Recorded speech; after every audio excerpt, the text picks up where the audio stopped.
ಈಗ ನೀವು ಸ್ಕಿನ್ ಎಲ್ಲ ಹೆಂಗ್ ಮೇಂಟೈನ್ ಮಾಡ್ತಿರ್ತೀರಾ ಅಂತ?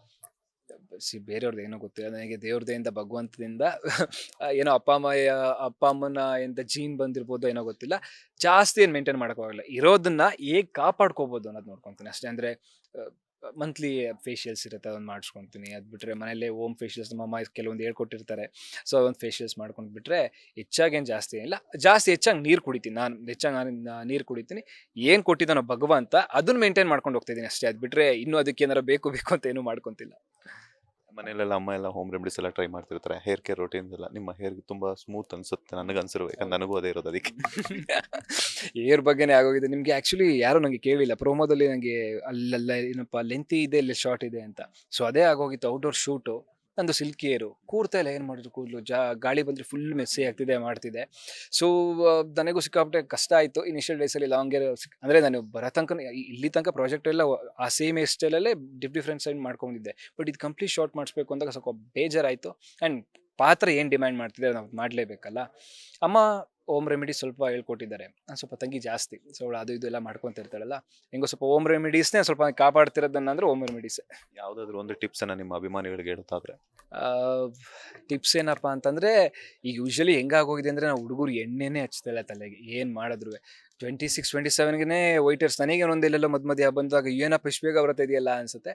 ಸೊ ಈ ಮಾಮೂಲಿ ಗೊತ್ತಲ್ಲ, ಕೊಬ್ಬರಿ ಎಣ್ಣೆ ಹರಳೆಣ್ಣೆ ಎರಡು ಮಿಕ್ಸ್ ಮಾಡಿಕೊಂಡು ಕಾಯಿಸಿ ಒಂದು ಏನಪ್ಪ ಕರಿಬೇವು ಹಾಕಿ ಸ್ವಲ್ಪ ಹೊತ್ತು ಕುದಿಸ್ಬಿಟ್ಟು ತಲೆಗೆ ಹಚ್ಕೊಂಡು ಮಲ್ಕೊಂಡ್ರೆ ಚೆನ್ನಾಗಿ ಆಗುತ್ತೆ ಅಂತ ಇದು ನಮ್ಮ ಅಮ್ಮ ಹೇಳ್ಕೊಟ್ಟಿರೋದು. ಇದು ನಾನು ಟ್ರೈ ಮಾಡ್ತಿರೋದು. ನೀವು ಹೇಳ್ತಾ ಒಂದು ಮಾತು ಹೇಳಿದ್ರೆ, ಹುಡುಗರು ತಲೆಗೆ ಎಣ್ಣೆ ಹಚ್ಚಿಲ್ಲ ಅಂತ ಹೊಟ್ಟೆಗೆ ಮಾತ್ರ. ಹೌದು, ಈಗ ಹುಡುಗರು ತಲೆಗೆ ಹಚ್ಚಿ ಅಂದ್ರೆ ಜಾಸ್ತಿ ಹೊಟ್ಟೆಗೆ ಹಾಕೊಂತ ಇದ್ದಾರೆ. ಮುಂದಿನ ದಿನಗಳಲ್ಲಿ ಏನ್ ಪ್ಲಾನ್ಸ್ ಇದೆ ವಿಕಾಸ್ ಅವ್ರದ್ದು ಅಂತ?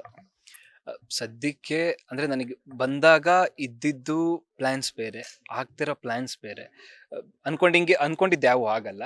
ಬಟ್ ನನಗೆ ಈಗ ಅಟ್ ರೈಟ್ ಪ್ರೆಸೆಂಟ್ ಮೂಮೆಂಟಲ್ಲಿ ನಾನಿರೋದೇನು ಅಂದರೆ, ಪ್ರೇಮ ಕಾವ್ಯ ಹಿಟ್ಟಾಗಬೇಕು, ಜನಕ್ಕೆ ಇಷ್ಟ ಆಗಬೇಕು, ನಮ್ಮ ಪ್ರೊಡ್ಯೂಸರಿಗೆ, ನಮ್ಮ ಡೈರೆಕ್ಟ್ರಿಗೆ, ಕಲರ್ಸ್ ಕನ್ನಡ ಚಾನಲ್ಗೆ ಖುಷಿ ಆಗಬೇಕು. ನಾವು ಆ ರೀತಿ ಕೆಲಸ ಮಾಡಿಕೊಡ್ಬೇಕು. ಅದಾದಮೇಲೆ ಒಂದಿಷ್ಟು ವರ್ಷ ಅಂತ ಮಾಡಿ ಒಂದು ನನ್ನದೇ ಆದಂಥ ಒಂದು ರೆಸ್ಪಾನ್ಸಿಬಿಲಿಟೀಸ್ ಇದೆ ಫ್ಯಾಮಿಲಿಲಿ. ಅದೆಲ್ಲ ಮುಗಿಸ್ಕೊಂಡಾದ್ಮೇಲೆ ಸಿನಿಮಾ ಕಡೆ ಗಮನ ಕೊಡೋಣ. ಇನ್ನೊಂದು ವರ್ಷ ಆದ್ಮೇಲೆ ಸಿನಿಮಾ ಬಗ್ಗೆ ಜಾಸ್ತಿ ಫೋಕಸ್ ಮಾಡೋಣ, ಸಿನಿಮಾ ಮಾಡೋಣ ಅಂತ. ರಾಮು ಅವರ ಹುಡುಗಿಗೆ ಬೇಕಾಗಿರುವಂಥ ಕ್ವಾಲಿಟೀಸ್ ಏನು, ವಿಕಾಸ್ ಅವರ ಹುಡುಗಿಗೆ ಬೇಕಾಗಿರುವಂಥ ಕ್ವಾಲಿಟೀಸ್ ಏನೆಲ್ಲ ಇರಬೇಕಾಗುತ್ತೆ ಅಂತ?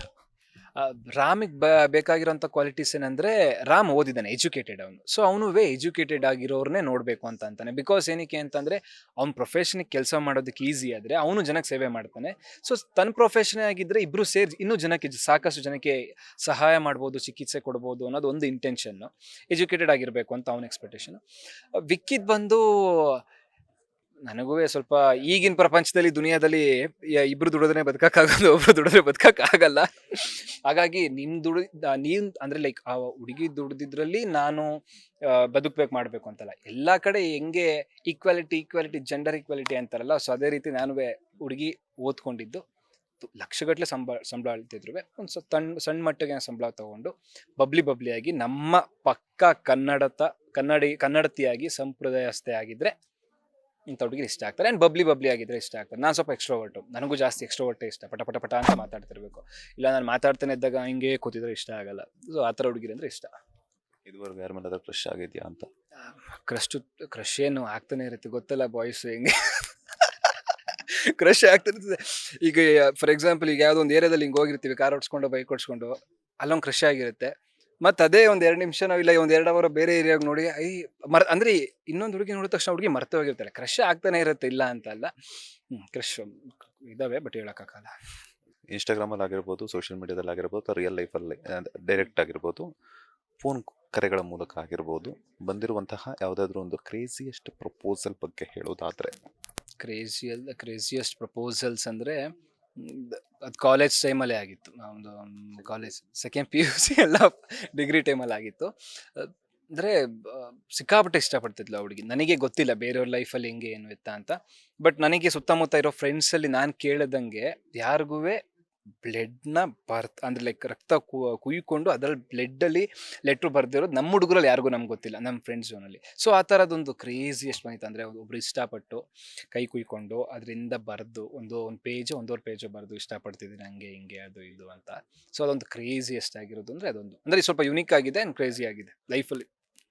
ಅಲ್ಲ, ನಿಮ್ಗೋಸ್ಕರ ರಕ್ತ ಕೊಡೋಕ್ಕೆ ಶುರು ಮಾಡ್ಕೊಂಡ್ಬಿಟ್ಟಾರ. ಅದು ಏನು ಬರ್ದಿದ್ರು ಅಂತ ಏನಾದ್ರು ಒಂದೆರಡು ವರ್ಡ್ಸ್ ಏನಾದ್ರು ಹೇಳೋಕ್ಕಾಗುತ್ತಾ? ಅಂದರೆ ಅದೇ ನಿನ್ನ ಸಾಕಷ್ಟು ಇಷ್ಟಪಡ್ತಾ ಇದ್ದೀನಿ, ನೀನಂದ್ರೆ ತುಂಬ ಇಷ್ಟ ನನಗೆ, ನೀನು ಒಪ್ಕೊಂಡ್ರೆ ನಾನು ಇನ್ನು ಹಂಗೆ ನೋಡ್ಕೊಂಡು ಅಂದರೆ ಅವರೇ ನೋಡ್ಕೊತೀನಿ ಅಂತಾರೆ. ಯೂಶ್ವಲಿ ಹುಡುಗರ್ದಿರುತ್ತೆ, ನೀನು ಒಪ್ಕೊಳ್ಳೆ ಪ್ಲೀಸ್, ನಾನು ಹೆಂಗಾರ ಹಿಂಗೆ ನೋಡ್ಕೊತೀನಿ ಅನ್ನೋದಿರುತ್ತೆ. ಸೊ ಹುಡುಗಿ ನಾನು ನೋಡ್ಕೊತೀನಿ, ಮನೇಲಿ ನಾನೇ ಒಪ್ಪಿಸ್ತೀನಿ, ನಮ್ಮ ಮನೇಲಿ ಒಪ್ಪಿಸ್ತೀನಿ, ನಿಮ್ಮ ಮನೇಲಿ ಒಪ್ಪಿಸ್ತೀನಿ, ಹಾಗೆ ಹೀಗೆ ಅದು ಇದು ಅಂತೆಲ್ಲ ಬರೆದಿದ್ರು. ನಾನು ನೋಡಿದಾಗ ಸ್ವಲ್ಪ ಒಪ್ಕೊಬಿಡೋಣ ಅಂತ ಅನಿಸ್ತು. ಆಮೇಲೆ ಬೇಡ, ಒಪ್ಕೊಳ್ಳೋದು ಬೇಡ ಅಂತ. ಮನೆಯವ್ರಿಗೆ ಗೊತ್ತಾಯ್ತಾ ವಿಚಾರ? ಮನೆಯವ್ರಿಗೆ ಗೊತ್ತಾದ್ಮೇಲೆ ಮನೆಯವ್ರು ಏನಾದ್ರು ಹೇಳಿದ್ರ ಅಂತ? ನಾನು ಅಷ್ಟೊಂದು ತುಂಬ ಒಳ್ಳೆ ಹುಡುಗ ಅಲ್ಲ, ಮನೆಗೆ ಹೇಳೋನಲ್ಲ. ಈಗ ಗೊತ್ತಾಯ್ತಲ್ಲ, ಈಗ ನಾನೇ ಹಾಕ್ಕೊಡ್ತಾ ಇದ್ದೀನಿ. ಈಗ ಪರವಾಗಿಲ್ಲ. ಈಗ ಅಂದರೆ ಈಗ ಸೀರಿಯಲ್ ಮಾಡ್ತಿದ್ದೀನಲ್ಲ, ಸ್ವಲ್ಪ ಮಾತಾಡಲ್ಲ, ಏನು ಬೈಯಲ್ಲ. ಮನೆಗೆ ಗೊತ್ತಿರಲಿಲ್ಲ, ಇವನ್ನೆಲ್ಲ ಯಾವನ್ನೂ ಹೇಳಲ್ಲ ನಾನು. ಸೊ ಅಂದರೆ ಮನೆಗೆ ಏನು ಹೇಳಬೇಕು ಅಂಥದ್ದು ಮಾತ್ರ ಹೇಳ್ತೀನಿ. ನಂದು ಫ್ರೆಂಡ್ಸ್ ಜೊತೆ ಆಗೋದು ತರಲೆಗಳು, ಹೊಡೆದಾಟಗಳು, ಜಗಳ ಆಗ್ತಾನೆ, ಯಾವುದನ್ನು ಹೇಳೋಕ್ಕೆ ಹೋಗಲ್ಲ. ಮನೆಯವ್ರಿಗೆ ಈಗಲೂ ನಾನು ಶ್ರೀರಾಮೇ. ಮನೆ ಮುಂದೆ ಏನಿದ್ದಾರೆ, ನಾನು ಈಗಲೂ ರಾಮ್ ಥರನೇ ಇದ್ದೀನಿ ಅವರಿಗೆ.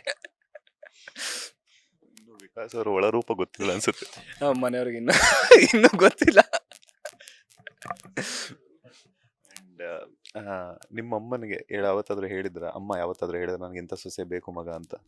ನಮ್ಮ ಅಮ್ಮಂಗೆ ಸುಮ್ಮನೆ ಅಮ್ಮ ನಂಗೆ ಯಾಕೋ ಬೇಜಾರಾಗ್ತಿದೆ ಬೆಂಗಳೂರಲ್ಲಿ ಒಬ್ಬನೇ ಇರೋಕ್ಕೆ. ನಾನು ಬ್ಯಾಚುಲರ್ ಇರೋದು ಬೆಂಗಳೂರಲ್ಲಿ. ನನಗೆ ಎಲ್ಲ ಕೆಲಸ ಮಾಡೋದಕ್ಕೆ ಬೇಜಾರಾಗ್ತದೆ ಸಿಕ್ಕಾಬಿಟ್ಟೆ. ಯಾವ್ದಾರ ಒಂದು ಹುಡುಗಿನ ನೋಡ್ಕೊಂಡು ನಾನು ಮದುವೆ ಮಾಡ್ಕೊತೀನಿ ಅಂತಂದರೆ, ಅಲ್ಲಿ ಪರ್ಕೆ ಇದೆ ನೋಡಿಲ್ಲ, ತಗೋಬೈಲಿ, ಅಲ್ಲಿ ದೂರದಲ್ಲಿ ಪರ್ಕೆ ಇದೆ, ತಗೋಬೈಲಿ ನೀನು. ನಮ್ಮಮ್ಮ ಅದ್ರ ಬಗ್ಗೆ ಏನೂ ಇಲ್ಲ. ನಮ್ಮಮ್ಮಂಗಿರೋದು ಒಂದೇ, ನಾನು ಸಕ್ಸಸ್ಫುಲ್ ಆಗಬೇಕು, ಒಂದು ಜವಾಬ್ದಾರಿ ವಹಿಸ್ಕೋಬೇಕು, ಅದಾದಮೇಲೆ ಮನೆ ಏನಿದೆ ಜವಾಬ್ದಾರಿನ ವಹಿಸ್ಕೊಂಡು ಒಂದು ಸಕ್ಸಸ್ಫುಲ್ ಆಗಿ ಅವ್ನ ಕಾಲ ಮೇಲೆ ನಿಂತ್ಕೋಬೇಕು, ಬಂದವಳನ್ನ ಚೆನ್ನಾಗಿ ನೋಡ್ಕೋಬೇಕು ಅನ್ನೋದೊಂದು ಬಿಟ್ಟರೆ, ತನ್ನ ಸೊಸೆ ಬಗ್ಗೆ ಆಗಲಿ ಇಲ್ಲ ಹಂಗೆ ಇರಬೇಕು ಹಿಂಗೆ ಇರಬೇಕು ಆ ಥರ ಏನಿಲ್ಲ. ಬಟ್ ಏನು ಅಂತಂದರೆ, ಇಲ್ಲೇ ಏನೇ ನೋಡಿದ್ರು ಸಂಪ್ರದಾಯ ಅಂತ ಇರೋ ಹುಡುಗಿ ನೋಡಪ್ಪ ಅಂತ ಅಂತಾರೆ ಹೊರತು ನೋಡೋಕೆ ಬಿಟ್ಟಿಲ್ಲ. ನಾವು ನೋಡ್ತೀವಿ ಅಂತಲೇ ಅವ್ರು ಹೇಳಿರೋದು, ನಾವು ನೋಡ್ತೀವಿ ನೀನು ಆಗಬೇಕು ಅಂತಲೇ ಹೇಳಿರೋದು. ಯಾವ ಕಡೆಯವರು ಬೇಸಿಕಲಿ ಕರ್ನಾಟಕದಲ್ಲಿ ವಿಕಾಸ್ ಅವರು ಅಂತ? ನಾನು ಮೂಲತಃ ಮೈಸೂರು, ಅಂದರೆ ಪಪ್ಪನೂರು ಬಂದು ಅರಸೀಕೆರೆ, ನಾನು ಹುಟ್ಟಿದ್ದು ಬೆಳೆದಿದ್ದೆಲ್ಲ ಮೈಸೂರು. ಓಕೆ, ಫೈನಲಿ ಈಗ ಇನ್ನೊಂದು ವಿಚಾರ ಏನಂತಂದ್ರೆ, ಫ್ರೀ ಟೈಮ್ ಇದ್ದಾಗೆಲ್ಲ ವಿಕಾಸ್ ಅವ್ರು ಏನು ಮಾಡ್ತಿರ್ತಾರೆ, ಏನೆಲ್ಲ ಹ್ಯಾಬಿಟ್ಸ್ ಇದೆ ಅಂತ? ಫ್ರೀ ಟೈಮ್ ಇದ್ದಾಗ ನಿಜ ಹೇಳ್ಬೇಕಾ ಸುಳ್ಳು ಹೇಳ್ಬೇಕಾ?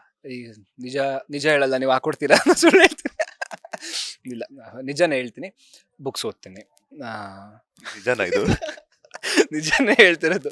ಬುಕ್ಸ್ ಓದ್ತೀನಿ. ಅದಾದಮೇಲೆ ಫ್ರೆಂಡ್ಸ್ ಜೊತೆ ಕೂತ್ಕೊಂಡು ಜಾಸ್ತಿ ತರಲೆ ಮಾಡ್ತೀನಿ. ಆಮೇಲೆ ನಾನು ಸೆಲ್ಫ್ ಕೇರ್ ಜಾಸ್ತಿ ಮಾಡ್ತೀನಿ. ಇಂಟರ್ವ್ಯೂಸ್ ನೋಡ್ತೀನಿ ಜಾಸ್ತಿ. ಮೂವೀಸ್ ನೋಡ್ತೀನಿ, ಸೀರೀಸ್ ನೋಡ್ತೀನಿ. ಅದು ಬಿಟ್ಟರೆ ಟ್ರೆಕ್ಕಿಂಗ್ ಜಾಸ್ತಿ ಇಷ್ಟ. ಒಂದು ಮಂತ್ಲಿ ಒನ್ಸ್ ಆರ್ ಟ್ವೈಸರ ಒಂದು ಅಡ್ವೆಂಚರಸ್ ಆಗಿ ಒಂದು ಟ್ರೆಕ್ಕಿಂಗ್ ಹೋಗಿ ಮಾಡಬೇಕು ಅಂತ ಮಾಡ್ತೀನಿ. And dance. ಯೂಶ್ವಲಿ ನನಗೆ ಯಾವಾಗೆಲ್ಲ ತುಂಬ ಬ್ರೇಕ್ ಸಿಗುತ್ತೆ, ಇಲ್ಲಾಂದರೆ ಒಂದು ಲಾಂಗ್ ಗ್ಯಾಪ್ ಸಿಗುತ್ತೆ, ಡ್ಯಾನ್ಸ್ ಕ್ಲಾಸ್ಗೆ ಹೋಗಿ ಡ್ಯಾನ್ಸ್ ನಂದು ಅಂದರೆ ಬೇಸಿಕಲಿ ಬ್ಯಾಕ್ ಡ್ಯಾನ್ಸ್ ಆಗಿರೋದ್ರಿಂದ ಹೋಗಿ ಅದು ಮತ್ತೆ ಅದು ಸ್ವಲ್ಪ ಪರ್ಫೆಕ್ಷನಿಸ್ಟ್ ಆ ಕಡೆ ಹೋಗಿರುತ್ತೆ. ಸ್ವಲ್ಪ ಯಾವ್ದಾರ ಹುಕ್ ಸ್ಟೆಪ್ಸ್ಗಳಿದ್ರೆ ಅದನ್ನು ಪ್ರಾಕ್ಟೀಸ್ ಮಾಡೋ ಅಂಥದ್ದು. ಸೊ ಇದನ್ನೆಲ್ಲ ಮಾಡ್ತಾ ಇರ್ತೀನಿ. ಸ್ವಲ್ಪ ನಿದ್ದೆ ಜಾಸ್ತಿ ಮಾಡಲ್ಲ ಬಿಡಿ, ಅದ್ರ ಹೇಳೋಣ ಅಂದ್ಕೊಂಡಿದ್ದೆ, ಇದೇ ನಾನು ಮಾಡಲ್ಲ. ಆಮೇಲೆ ನೀವು ಮಾಡ್ತೀರಾ ಅಂತ ಹೇಳ್ತೀರ. ಇಲ್ಲ, ವಿಕಾಸ್ ಅವರ ಸೆಲೆಬ್ರಿಟಿ ಕ್ರಶ್ ಯಾರು? ಆಲ್ ಟೈಮ್ ಫೇವ್ರೆಟ್ ರಮ್ಯಾ ಅವರು. ಆಲ್ ಟೈಮ್ ಫೇವ್ರೆಟ್, ಈಗಲೂ ಆಗಲೂ ಯಾವಾಗಲೂ ರಮ್ಯಾ. ಏನಕ್ಕೆ, ಯಾಕೆ ಇಷ್ಟ ರಮ್ಯಾ ಅವ್ರು ಅಷ್ಟೊಂದು ಇಷ್ಟ ಅಂತ? ಯಾಕೆ ಇಷ್ಟ ಇಲ್ಲ ರಮ್ಯಾ ಅವರು ಅಂತಂದರೆ, ಈಗ ಕೆಲವ್ರನ್ನ ಕೇಳಿದ್ರೆ ನಂಗೆ ಅವ್ರು ಡ್ಯಾನ್ಸ್ ಅಂದರೆ ಸಿಕ್ಕಾಬಿಟ್ಟೆ ಇಷ್ಟ, ಅವ್ರ ಲುಕ್ ಅಂದರೆ ಸಿಕ್ಕಾಬಿಟ್ಟೆ ಇಷ್ಟ, ಅವ್ರ ವಾಯ್ಸ್ ಅಂದರೆ ಸಿಕ್ಕಾಬಿಟ್ಟೆ ಇಷ್ಟ, ಅವ್ರ ಎಕ್ಸ್ಪ್ರೆಷನ್ ಅಂದರೆ ಸಿಕ್ಕಾಬಿಟ್ಟೆ ಇಷ್ಟ ಅಂತ ಕೆಲವರು ಒಂದೊಂದೊಂದು ಸ್ಪೆಸಿಫೈ ಆಗಿರೋ ಏನಂತಾರೆ, ಒಂದು ಸ್ಪೆಸಿಫೈಡ್ ಇರೋ ಒಂದು ಐಡೆಂಟಿನೇ ಒಂದರಿಂದ ಹೇಳ್ತಾರೆ. ಬಟ್ ಇದು ಎಲ್ಲನೂ ಇರೋದ್ರಲ್ಲಿ ನನಗೆ ಗೊತ್ತಿರೋ ಪ್ರಕಾರ ಆಗ್ಲಿಂದ ಈಗಲವರೆಗೂ ನನಗೆ ಅನಿಸಿರೋದು ರಮ್ಯಾ ಅವರು. ಸೊ ಆ ಬಬ್ಲಿನೆಸ್ ಆಗಿರ್ಬೋದು, ಆ ಕ್ಯೂಟ್ನೆಸ್ ಆಗಿರ್ಬೋದು, ಆ ಕ್ಯೂಟ್ನೆಸ್ ಆಗಿರ್ಬೋದು, ಆಗ ಹೆಂಗಿದ್ದಾರೆ ಈಗಲೂ ಕೂಡ ಹಂಗೆ ಇದ್ದಾರೆ. ಅಂದರೆ ಮೂವಿ ಮಾಡಿಲ್ಲ ಅಂದರೂ ನಾನು ಸೆಲ್ಫ್ ಕೇರ್ ಮಾಡಬಾರ್ದು ಅಂತ ಇಲ್ಲ, ಅದು ಅಷ್ಟು ಅಂದರೆ ವಿತೌಟ್ ಮೇಕಪ್ ಕೂಡ ಅಷ್ಟು ಚೆನ್ನಾಗಿದ್ದಾರೆ. ಆಮೇಲೆ ಮೋರ್ ಓವರ್ ಅವ್ರ ಪರ್ಸ್ನಾಲಿಟಿನೇ ಇಷ್ಟ ಆಗುತ್ತೆ ಎಲ್ರಿಗೂ. ನಾನು ಕೇಳಿರೋ ಪ್ರಕಾರ, ನೋಡಿರೋ ಪ್ರಕಾರ ಎಲ್ರಿಗೂ ರಮ್ಯಾ ಅವರೇ ಇಷ್ಟ ಅಂದ್ಕೊಳ್ತೀನಿ. ನನಗಂತೂ ಆಲ್ ಟೈಮ್ ರಮ್ಯಾ ಅವರೇ. ಲೇಟೆಸ್ಟ್ ಹಾಗೂ ಇಂಟ್ರೆಸ್ಟಿಂಗ್ ಸುದ್ದಿಗಳಿಗಾಗಿ ಬಾಸ್ ಟಿವಿ ಕನ್ನಡ ಚಾನೆಲ್ನ ಸಬ್ಸ್ಕ್ರೈಬ್ ಮಾಡಿ, ಹಾಗೆಯೇ ಬೆಲ್ ಐಕಾನ್ ಪ್ರೆಸ್ ಮಾಡಿ. ಇದರ ಜೊತೆಗೆ ಫೇಸ್ಬುಕ್, ಇನ್ಸ್ಟಾಗ್ರಾಮ್, ಎಕ್ಸ್ನಲ್ಲೂ ಮಿಸ್ ಮಾಡದೆ ಫಾಲೋ ಮಾಡಿ.